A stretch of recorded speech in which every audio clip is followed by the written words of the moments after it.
At the beginning of this season, Bungie went through and they buffed a ton of different exotics, and Warlocks, you are sitting on a gem and you don't even know it, and that gem is Chromatic Fire, as it takes your kinetic weapons and makes them play into your subclass, which is amazing. With the inclusion of kinetic weapons getting the 25% bonus if your subclass is matching the surge, even makes them just that bit more potent in that in-game content, which again makes that amazing. So before we get into that though, please like, comment, and subscribe as we're still growing our channel, and you'll notice that there is now a membership button down there, so please consider looking into that for all the exclusive rewards that's going to give. And we're going to have a quick word. Exotic for this build is going to be Chromatic Fire, which comes with the exotic trait Crystalline Transistor. Precision final blows from kinetic weapons create an explosion that deals damage in the element of your subclass and applies elemental effects. The explosion that is created by your kinetic weapons does some decent damage, but that's not why we're taking this exotic. Instead, we're taking it for the elemental effects that are caused by these explosions. For Arc, it is going to blind. Solar is going to apply 15 stacks of Scorch, 20 if you have Ember of Ashes. Stasis is going to apply 30 stacks of Slow. Strand is going to sever, and for Void, which we're going to be using, is going to apply a 15% weaken to nearby targets. Anybody that takes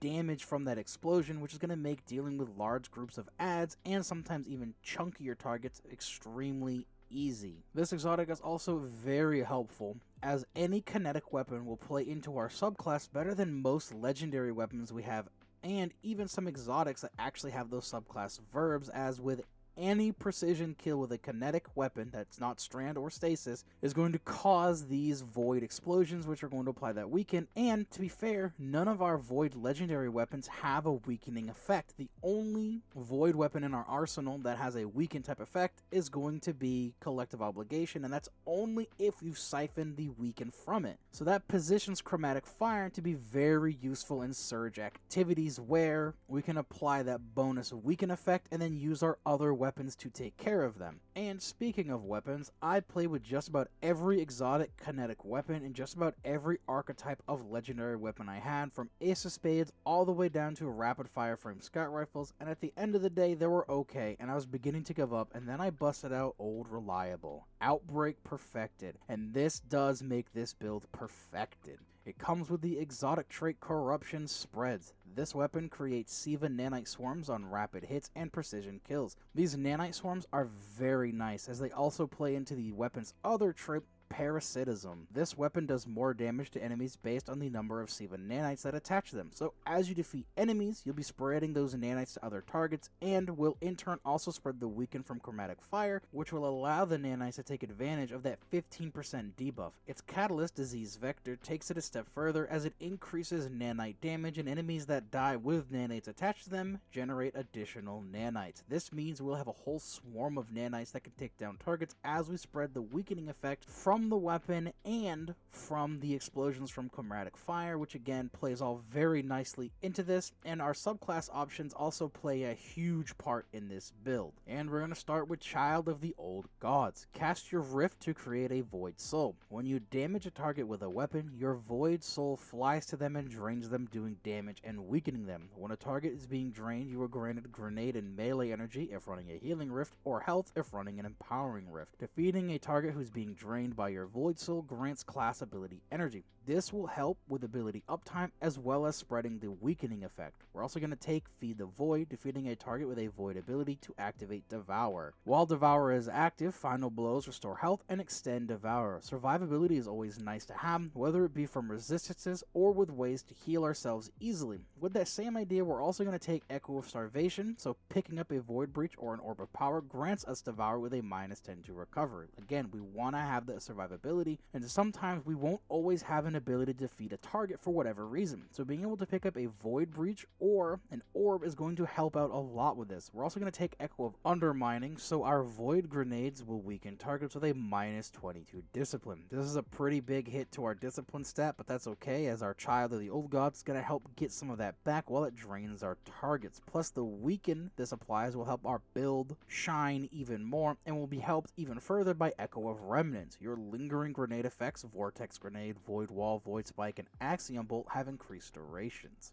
Vortex grenades are one of the best grenades on our Void subclasses, even though it has a very long cooldown time, as we can trap targets, whether that be big groups of adds, or we can weaken bosses longer by just having them sucked into our Void grenade. It will also help with making orbs with the inclusion of Echo of Harvest. Defeating a weakened target creates an orb of power and a Void Breach with a -10 to our intellect. When we defeat a target with a precision final blow, Chromatic Fire will cause a weakening explosion. At the same time, we will spawn nanites from Outbreak Perfected. These nanites will then seek out the nearest targets, which should be weakened from the elemental explosion from Chromatic Fire, which will then in turn make us an Orb of Power and a Void Breach as those nanites defeat weakened targets. And this can chain as long as you keep weakening targets and making nanites, making an absurd amount of orbs to feed into our mods, and Void Breaches to feed into our artifact, which will include Void and melee authorization mod unlocks to make these particular mods cheaper for us to use in this build. We're then going to look at Onto the Breach, which when defeating a Void debuff target creates a Void Breach while your Void subclass is equipped. With the weaken effect we'll be applying from Chromatic Fire and all of our other different sources, we'll be making more than enough Void Breaches for Protective Breach, where when we pick up one of these Void Breaches we will get a Void Overshield.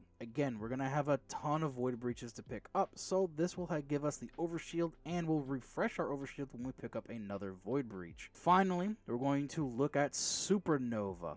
When picking up a Void Breach, it causes your next source of Void damage to create a large weakening pulse. Now I believe this weaken is a 15% debuff like the normal weakening debuff from our subclass, as well as Chromatic Fire, which again plays very heavily into the theme of this build. For this particular mod, I recommend running whatever Void weapon you want to take advantage of this, like I was running my Hollow Denial, and it's going to be very good, but keep in mind this can also activate from our abilities as well as our weapons. Moving on to our armor setup, we're going to start with our helmet, which includes ashes to assets, so we can get some extra super energy from our grenade defeats, which will be very easy as they will weaken these targets. Also kinetic siphon, as we are primarily using a kinetic weapon with this build, so we can make some extra orbs. I also took hands-on to get extra super energy from melee defeats, but I feel like a void siphon would be better here depending on if you're using a void weapon or not. On our arms, we're going to start with Font of Focus to help combat that -20 discipline from undermining, so we can get our grenades back a little bit quicker. Impact Induction, so when we do use our melee and deal damage, we will reduce our grenade cooldown further. I put Heavy-Handed, but the more I've played with this build, this mod has not been helpful, so I would recommend either Focusing Strike to get Rift energy back on melee hits, or Bolstering Detonation so we can get Rift energy back on grenade damage. On my chest, I just ran triple resistance, but you can run Charged Up or Reserved mod, whichever you think would be more helpful or whatever you're more comfortable with. On our legs, we're going to use Elemental Charge, as we'll be making a ton of Void Breaches to play into our subclass and our artifact, so let's make them work for our armor mods as well by getting stacks of armor charge from them. We're also going to run a double stack of Kinetic Surge, so Outbreak or whatever weapon you wish to use will do 17% more damage to our already 15% debuff targets, allowing us to clean them up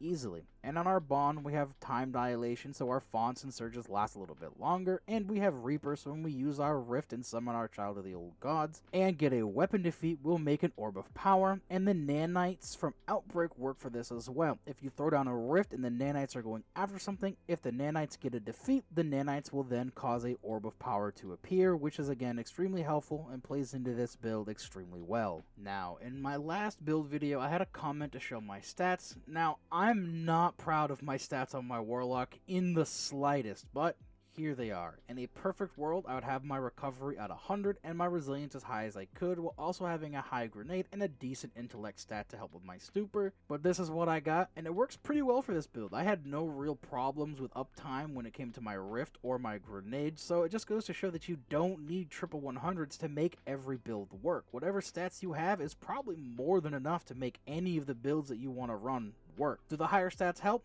Absolutely. Are they necessarily needed at all times? No. So if you ever feel like your armor stats are not good enough for a build, Just run the build and see how it feels, and then adjust your stats from there accordingly. But with that, that is the end of this build video. I hope everybody enjoyed it. I hope everybody can take something from this, as this build is honestly really fun to run. I found myself just enjoying watching these void explosions happen and then watch the nanites from Outbreak just tear through groups of ads. So if you want to use this build, there's going to be a dim link down in the description. Hopefully I remember to put it there. If it's not there, you have every right to tear me up in the comments. With that being said though, don't forget to like while you're there, consider subscribing, and look into hitting that membership button, and I'll see you guys in the next video.